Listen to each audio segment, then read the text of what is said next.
Captain Jack Mason stood in the shuttle bay, staring at his new command with a mix of disbelief and disappointment. The HS of Perseverance floated in the space dock, its hull marked with patches of rust and mismatched repair plates. Next to the sleek, modern warships surrounding it, the Perseverance looked like it belonged in a museum, not on the front lines of humanity's defense. "They can't be serious," he muttered.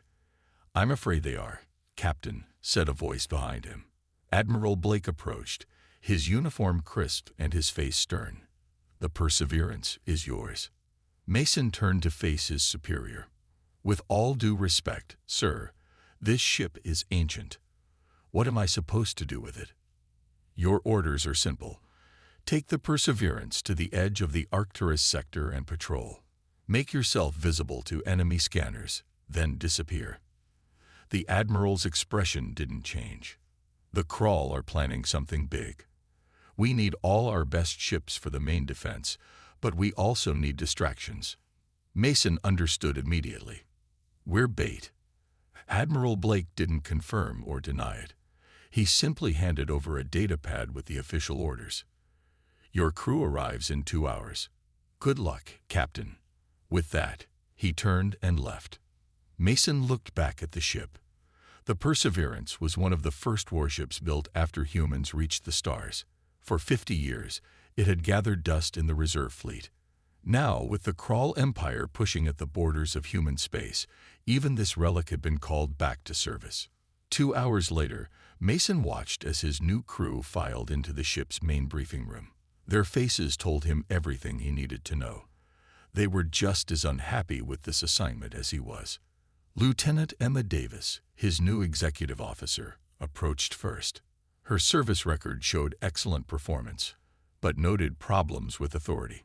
She saluted sharply. "Reporting for duty, sir." "Welcome aboard the Perseverance, Lieutenant." "Is that what this rust bucket is called?" said a tall man with grease-stained hands. "I thought we were assigned to a ship, not a floating junkyard." Mason raised an eyebrow. "And you are?" "Chief Engineer Tom Wilson." The man didn't salute. "Sorry about the hands. I was checking the engine room. It's worse than it looks from outside." Before Mason could respond, 2 more officers stepped forward. "Communications Specialist Lisa Reed, sir." "Weapons Officer Marcus Jones, reporting for duty." Mason nodded to each of them. Reed was young, barely out of the academy. Jones was older, with the hard eyes of someone who had seen combat. Both had notes in their files about attitude problems, despite excellent technical skills. "Let me be clear," Mason said, addressing the room. "None of us chose this assignment. We're here because Fleet Command needed somewhere to put us. They gave us a ship no one wants for a mission no one else would take." He activated the holographic display in the center of the room, showing their patrol route along the edge of human space. "Our orders are to patrol the border of the Arcturus sector, making ourselves visible to enemy sensors, then using the asteroid fields to disappear and reappear elsewhere. In simple terms, we're a decoy." The room was silent for a moment before Wilson spoke up. "So they expect us to play hide and seek with the Crawl in this ancient ship. We'll be lucky if the engines don't fail when we try to run." "That's why we have you, Chief Engineer," Mason replied. "I've read all your files. Each of you is here because someone in the fleet wanted you gone. Too many questions, too many suggestions, too much thinking for yourselves." He looked around the room. "That's exactly what I need on this mission." Over the next week, the crew worked to make the Perseverance space-worthy. The ship groaned and protested as systems that had been dormant for decades were brought back online. Every repair seemed to reveal 3 more problems. On the 7th day, Mason was on the bridge when Wilson called him to the engine room. "Captain, you need to see this," the engineer said, his voice unusually serious. Mason found Wilson standing in front of an open panel deep in the bowels of the ship. Inside was a glowing blue core unlike anything in modern vessels. "What am I looking at, Chief?" Wilson held up an old paper manual. According to this, the Perseverance wasn't just an early warship. It was an experimental prototype. This power core design was abandoned decades ago. Why? Mason asked, studying the pulsing blue light. The official record says it was unstable. Wilson flipped through the manual. But these notes tell a different story. The engineer who designed it wrote that the military didn't like it because it couldn't be standardized. It required creative adjustments. Mason looked closer. The core seemed to pulse in an almost living rhythm. Is it dangerous? Any power source can be dangerous, Wilson replied. But this has potential I don't think was ever fully explored. The core can adapt to how it's used, learn from the power demands placed on it. His eyes lit up with excitement for the first time since coming aboard. It's like having a heart instead of an engine. Before Mason could ask more questions, Reed's voice came over the ship's comm system. Captain to the bridge. We've received new orders. On the bridge, Reed played the transmission. Admiral Blake's face appeared on the screen. Captain Mason, your departure is moved up. The Crawl have begun probing attacks in your patrol sector. We need you out there immediately. The colony on Horizon may be their next target. You are not. I repeat, not to engage the enemy. Your job is to be seen and then escape. That ship cannot stand up to even a single Crawl vessel. The transmission ended, and Mason turned to his bridge crew. Opinions. We're not ready, Davis said bluntly. Half the systems are still being repaired. The weapons barely work, Jones added. We'd be defenseless if we actually encountered the enemy. Mason considered this, then made his decision. We have our orders, but I'm making an addition to our mission. He turned to Wilson. I want to know everything about that experimental core. What it can do, how far we can push it. That wasn't in our orders, sir, Davis pointed out. No, it wasn't, Mason agreed. But if we're going to be bait, I want some teeth this fish can bite with. Make ready to depart in 6 hours. As the crew hurried to prepare the ship, Mason stared out the viewport at the stars. They were being sent out in an overlooked relic to be a distraction at best, a sacrifice at worst. But something about the strange blue core gave him hope.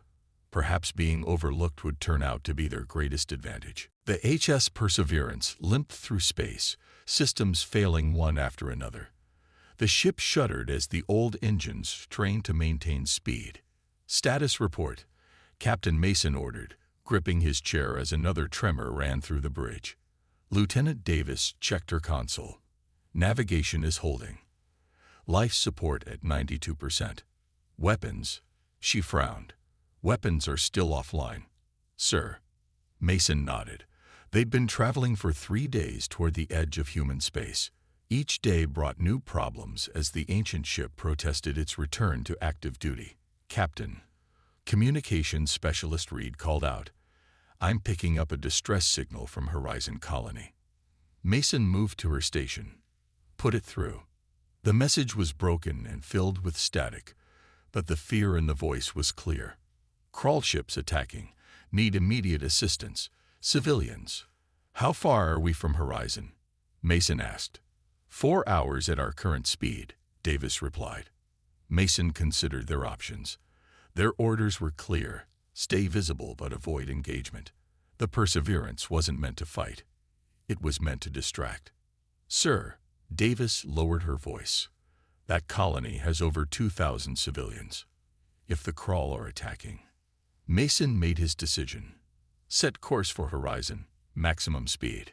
The engines won't like that, Davis warned. Then they can complain to me personally. Mason opened the ship-wide comm. Wilson, I need those engines pushed to their limit. We're responding to a distress call. In the engine room, Chief Engineer Wilson wiped sweat from his brow. You hear that? The captain wants more speed. He addressed his small team of engineers who were already working frantically. Jenkins, reroute power from the unused decks.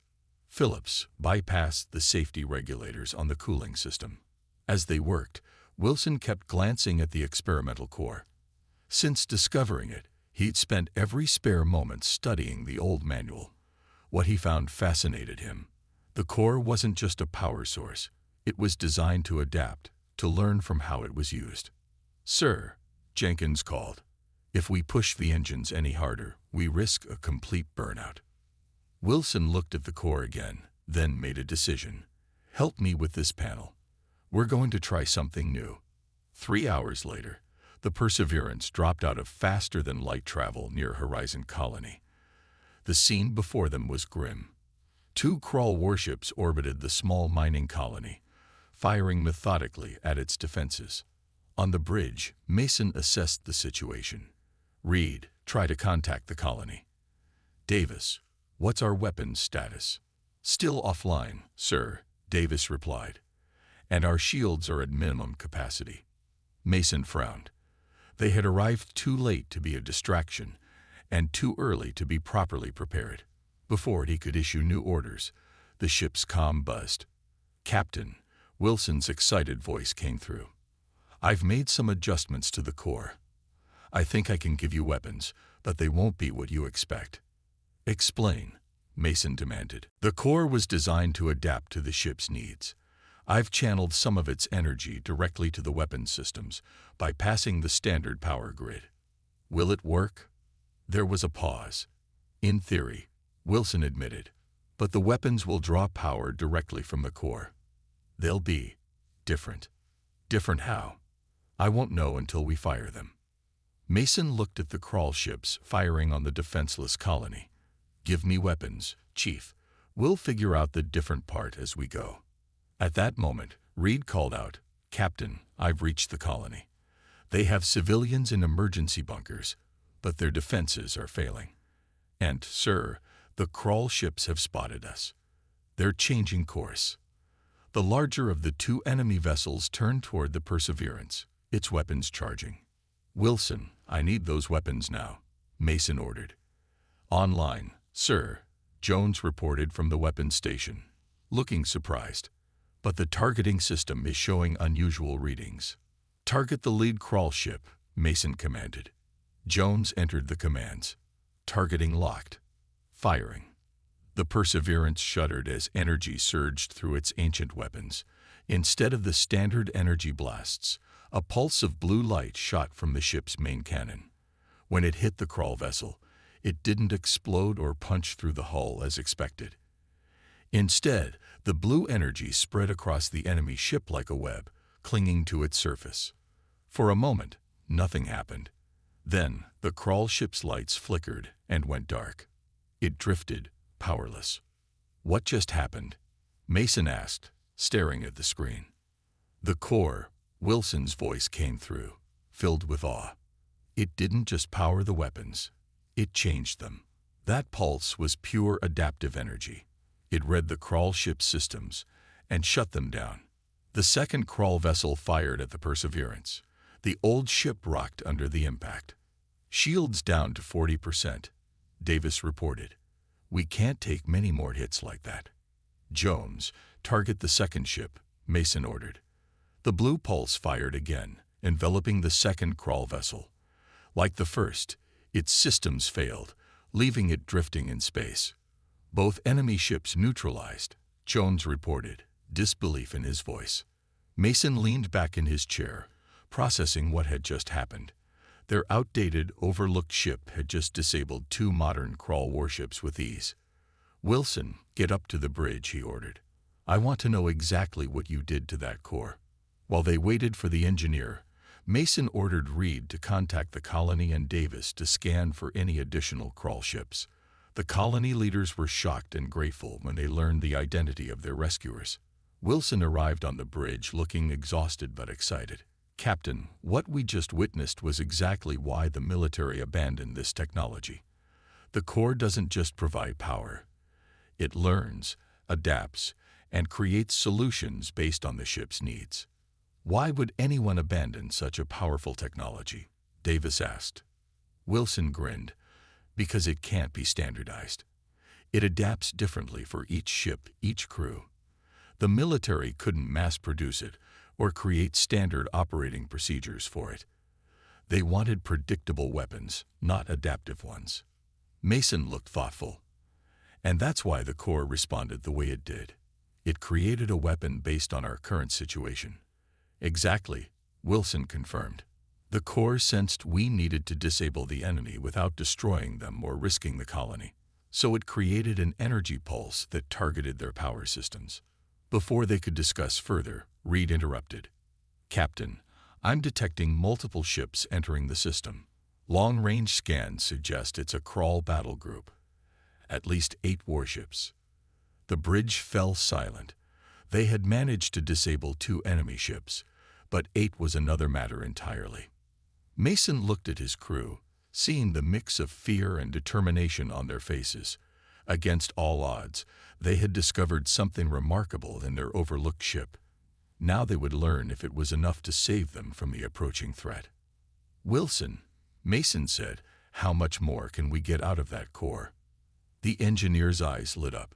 Sir, I think we've only scratched the surface of what the Perseverance can do. 8 crawl warships, Mason repeated, his voice steady despite the odds against them. Time until they reach us. 2 hours, sir, Reed answered, her fingers flying over her console. Mason turned to Wilson. Tell me more about this core. What are its limits? The engineer ran a hand through his hair. That's the thing, Captain. I don't know. The manual suggests the core grows stronger with use. Those 2 ships we disabled that hardly strained it. Could it handle 8 ships? Davis asked the question everyone was thinking. Wilson hesitated. Maybe, but not all at once. The core needs time to adapt between major energy releases. Mason stood and walked to the main viewport, looking at the disabled crawl ships floating in space. An idea began to form in his mind. The crawl don't know what we did to their ships, he said slowly. From a distance, it would look like they're just waiting. He turned back to his crew. And the crawl don't know what the Perseverance can do. All they see is an old human ship that should be no threat at all. Davis caught on immediately. You want to set a trap. Exactly. Mason moved to the tactical display. Reed, open a channel to the colony. When the colony leader appeared on screen, Mason explained his plan. We need to evacuate as many of your people as possible in the next 2 hours. Send them in small groups to these coordinates. He marked several points in the nearby asteroid field. The colony leader looked uncertain. But the crawl will see us leaving.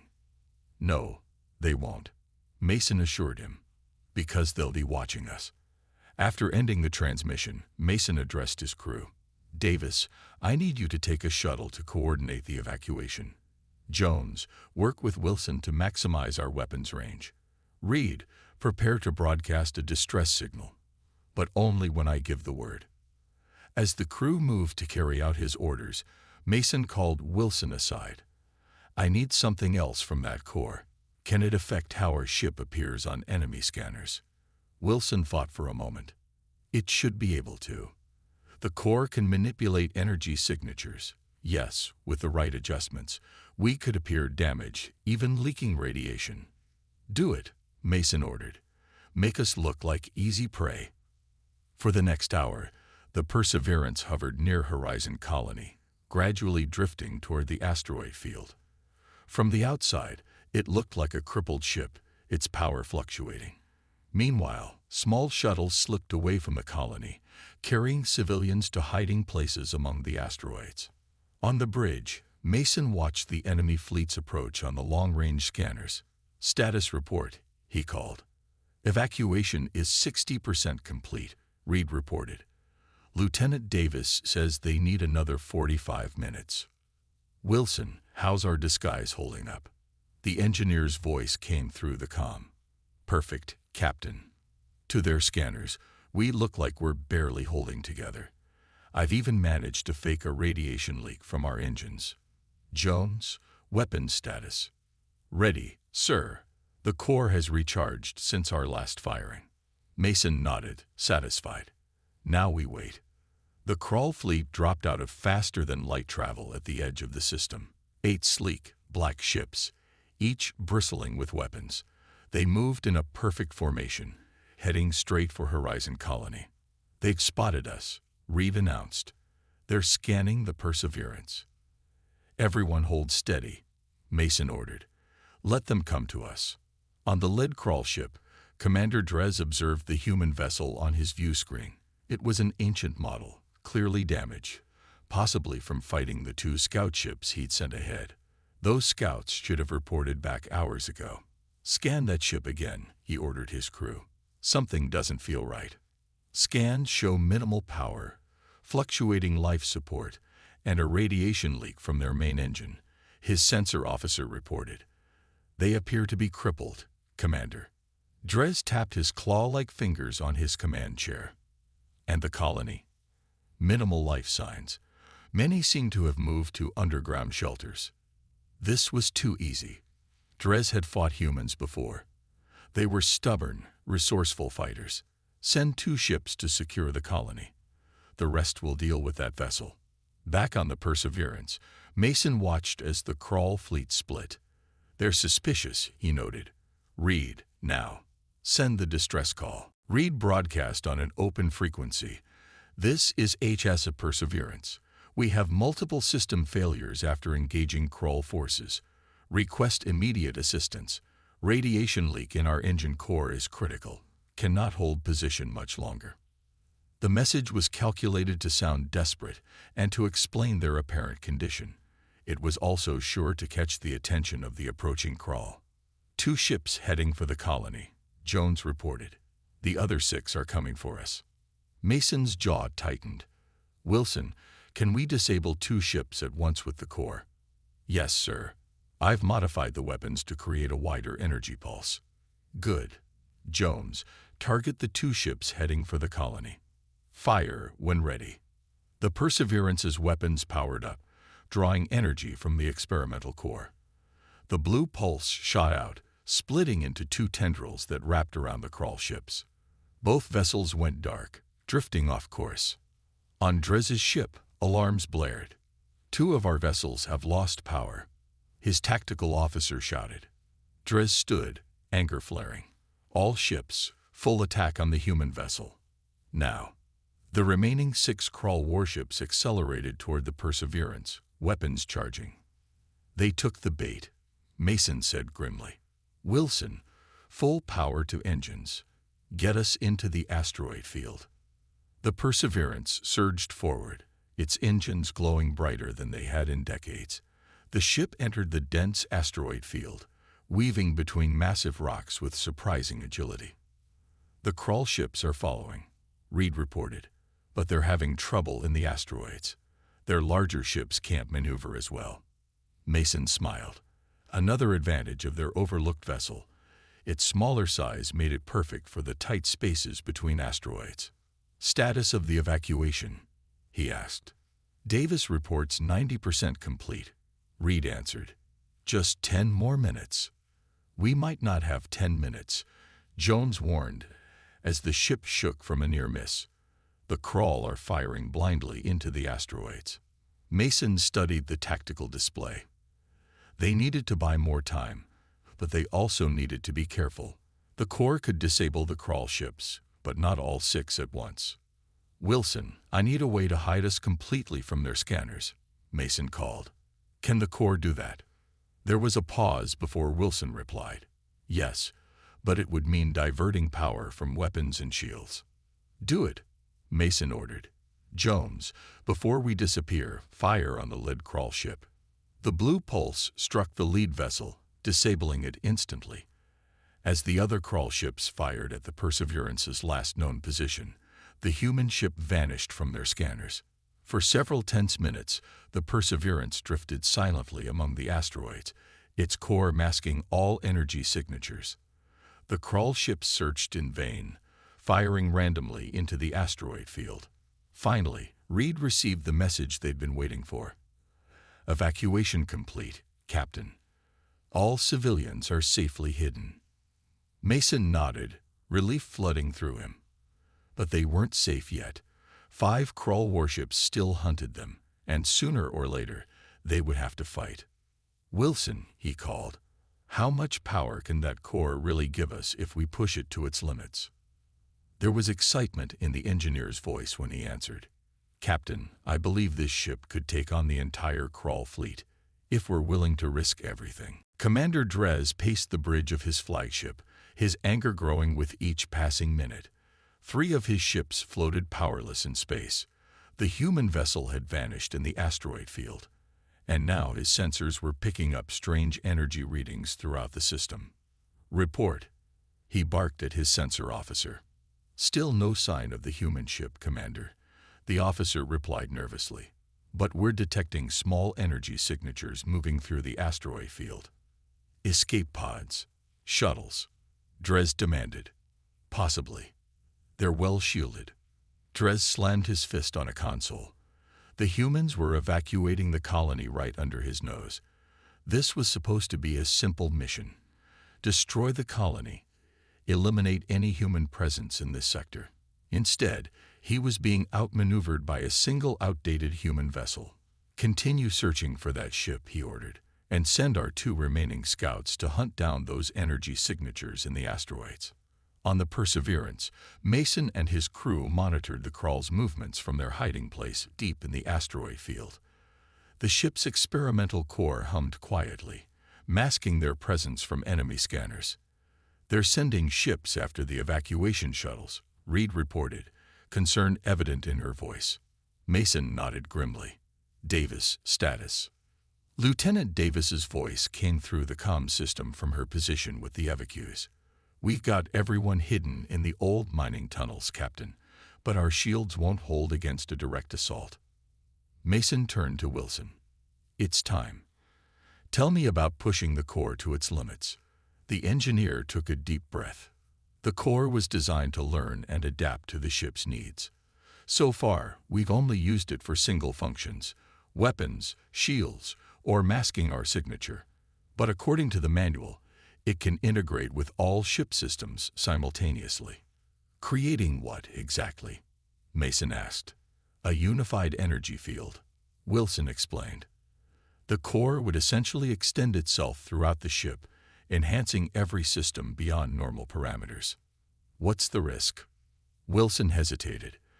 "Total system failure if the core becomes unstable." And he looked uncomfortable. "The manual mentions a symbiotic connection forming between the ship and its commander." "Meaning what?" Mason pressed. "Meaning you would feel what the ship feels, Captain. Every hit, every surge of power. The strain could be significant." The bridge fell silent as everyone processed this information. Finally, Mason spoke. "How long will it take to set up?" 10 minutes, maybe less," Wilson answered. "But Captain, we don't know what this will do to you." Mason looked at the tactical display showing the Krall ships hunting for the evacuees. "We're out of options, Wilson. Do it." As Wilson rushed back to the engine room, Mason addressed his remaining crew. "Jones, plot a course that will take us past the disabled Krall ships and toward the main fleet. Reed, prepare to broadcast on all frequencies when I give the word." For several tense minutes, the Perseverance remained hidden as Wilson worked. Then, the engineer's voice came through the comm.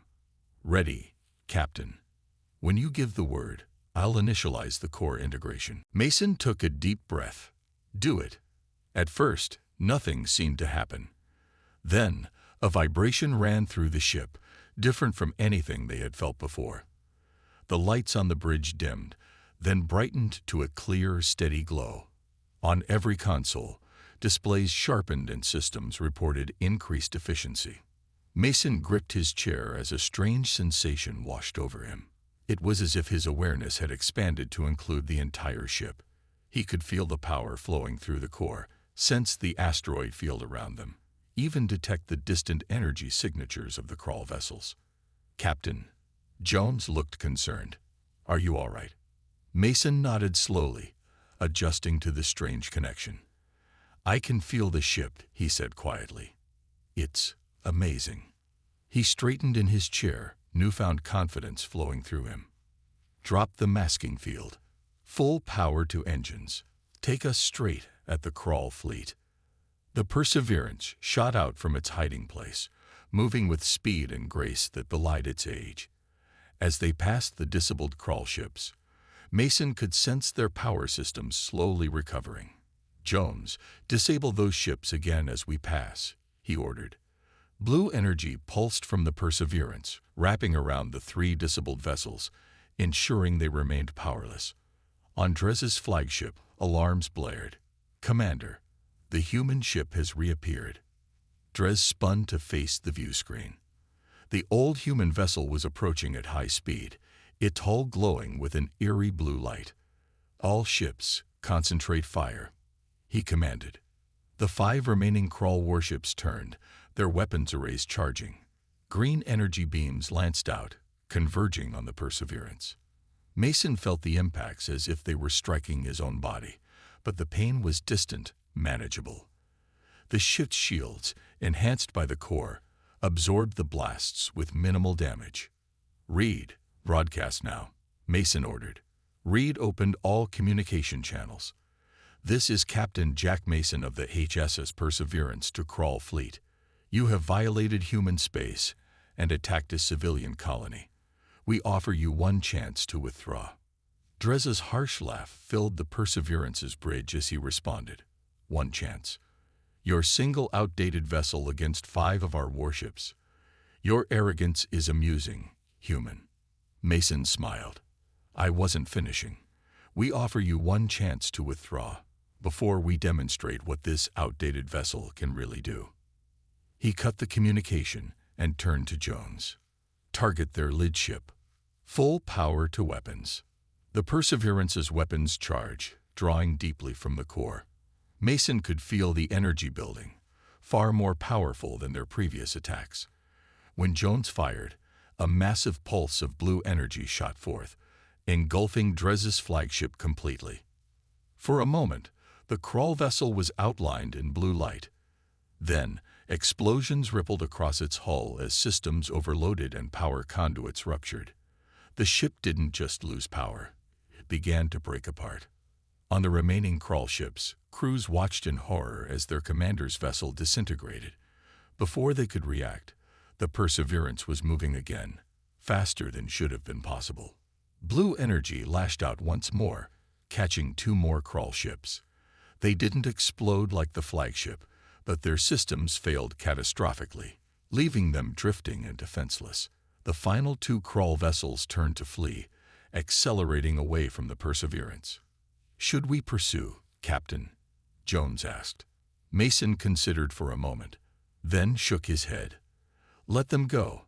They'll carry the message better than we could."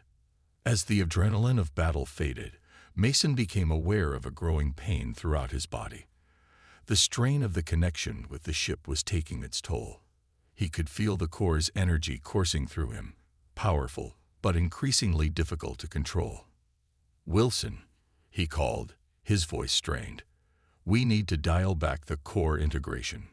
"Working on it, Captain," Wilson replied. "But the core seems reluctant to let go. It's found a perfect match in you, and the ship." Mason gripped his chair tighter as another wave of pain washed over him. Through his connection to the ship, he sensed something new. Human vessels dropping out of faster-than-light travel at the edge of the system. Reinforcements had finally arrived. As darkness began to creep into the edges of his vision, Mason gave one final order. "Reed, contact the fleet. Tell them, mission accomplished."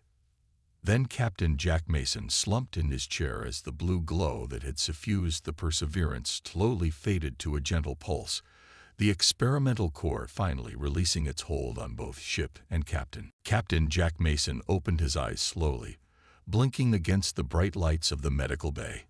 His body felt heavy, as if he had been asleep for days. As his vision cleared, he saw Admiral Blake standing at the foot of his bed, watching him with an expression Mason couldn't quite read. "Welcome back, Captain," the Admiral said. "You've been unconscious for 3 days." Mason tried to sit up, but found he lacked the strength. The Perseverance. "My crew." "Your crew is fine," Blake assured him. "As for your ship," he paused. "It's been the talk of the entire fleet." Memories flooded back. The experimental core, the connection he had felt with the ship, the battle against the crawl fleet. Mason could still sense a faint echo of that connection, like a phantom limb. How bad was it? Mason asked. The Perseverance is intact, though your engineer has been working non-stop to stabilize that core of yours. Blake pulled up a chair and sat down. What you did out there, Mason, it's unprecedented. One outdated ship taking on 8 crawl warships and winning.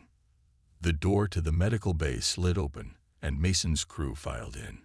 Davis, Wilson, Reed, and Jones all looked tired but relieved to see their captain awake. The gang's all here, Mason said with a weak smile.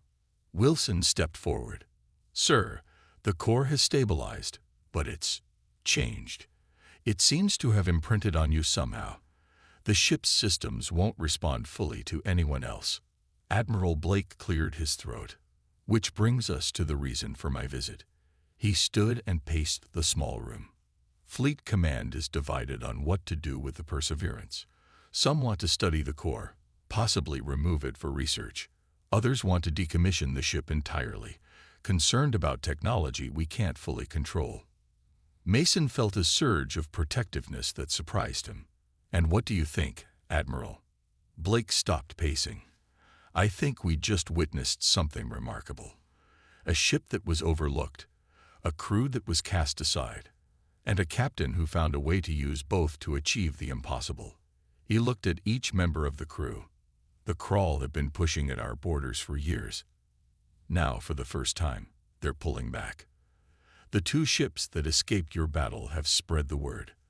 The Crawl Empire is in disarray, different factions arguing over how to respond to this new threat. New threat? Reed asked.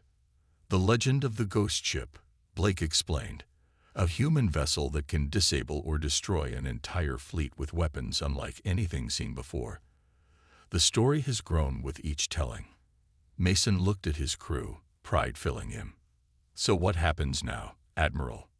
That's what I came to discuss. Blake pulled out a datapad.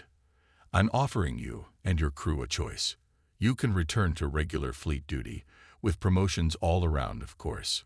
Or, he hesitated, you can continue as you are, with a special designation outside the normal chain of command. You want us to be your secret weapon, Davis said bluntly. Blake nodded. The Perseverance has proven itself, and so have all of you. We need ships and crews that can think outside standard protocols. Wilson laughed. Isn't that exactly why you sent us away in the first place? Because we didn't follow standard protocols. Sometimes the military needs a reminder of what we're fighting for, Blake admitted. Your success has sparked a review of other technologies that were abandoned for being too unconventional. Mason thought about the connection he had felt with the Perseverance, the way the ship had responded to his will, becoming more than the sum of its parts. It was something personal, something that couldn't be mass-produced or standardized. If we accept this special designation, he asked, will my crew stay together? Will we keep the Perseverance? Yes to both, Blake confirmed, with some upgrades to the ship's basic systems, of course. That core of yours deserves a better housing than a rusting hull. Mason looked at his crew. It's your decision too. We faced those odds together. One by one, they nodded. Davis spoke for all of them. The Perseverance is our home now, sir. And this crew is our family. A month later, the newly refitted ASS Perseverance prepared to leave space dock. Its hull had been reinforced, its basic systems upgraded, but its heart, the experimental core, remained unchanged. From the outside, the ship still looked older than the vessels surrounding it, but there was a subtle difference in how it moved, a grace and power that belied its appearance. On the bridge, Captain Mason settled into his command chair. His recovery had been slow, the doctors unable to fully explain how his connection with the ship had affected his physiology. But as the Perseverance powered up, he felt that familiar resonance, the core recognizing its partner. All systems ready, Captain, Davis reported from her station. Engineering reports the core is stable and responsive, Wilson added over the comm. Mason nodded. Reed, signal the fleet. The Perseverance is departing. As the ship moved away from the station, Admiral Blake's voice came through the comm. Good hunting. Perseverance. Remember, you're not just a ship anymore. You're a legend. Mason smiled. Acknowledged, Admiral. We'll try to live up to the stories. When the communication ended, Jones turned from his station. Orders, sir. Mason looked at the starfield on the main view screen. Somewhere out there, the Crawl were regrouping, and other threats lurked in the darkness between stars. But for the first time in years, humanity had a new hope, a ship and crew that had been overlooked, underestimated, and cast aside, only to return and change the course of a war. Take us out, Mr. Jones, Mason said. There's a whole universe waiting for the ship everyone overlooked. The Perseverance's engines glowed blue as the experimental core powered up, sending the ship streaking into the darkness. No longer a relic, but a harbinger of humanity's resilience and ingenuity. The ship that had been overlooked had become the ship that couldn't be forgotten, its legend growing with each passing day. In the command center of the Crawl homeworld, reports continued to arrive of border outposts going silent, only to reactivate days later with crews telling wild tales of a ghost ship that appeared from nowhere, immune to their weapons. The High Command dismissed these stories as exaggerations born of fear and failure. But in the quiet hours, even they wondered about the truth behind the legend of the human vessel that had obliterated an Armada and disappeared back into the stars. They had overlooked humanity's potential once. It was not a mistake the Crawl Empire would make again.